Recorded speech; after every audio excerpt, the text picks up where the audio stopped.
It's just the reality of the format of it's a 6 or 7 hour show approximately if you add up all the episodes together, and you just have to be hyper judicious, and that's frustrating in some ways, but it's also like it's the work of journalism, right? You just have to be very, very selective, and that's not a reflection at all on the expertise of the experts, because we took all of that into account. Does that make sense? Okay, it does make sense, but there's two things that jump out to me just about that. One, I'm sure people would pay to hear what those experts had to say.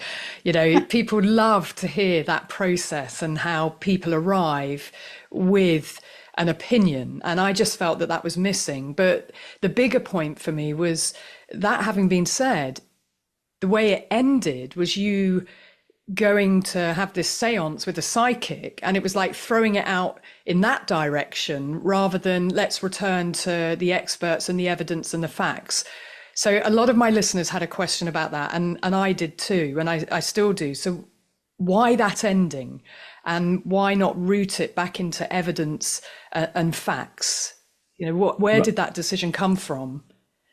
I suppose what you're asking in a way is, did I really believe what a psychic had to say about the case? And the answer is evidently no, of course not.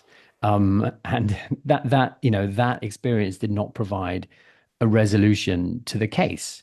I'm not sure I could have said any more times during the course of the show, I don't believe in ghosts, and I don't believe in psychics and seances. That was a kind of separate endeavor, right? It's just three stories that are all woven together. Um, you know, the A lot of time was devoted to that, though, Christian. A lot of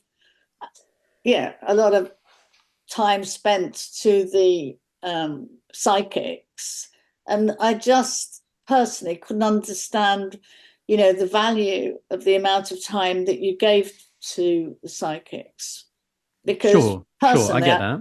it was quite ridiculous what they were saying.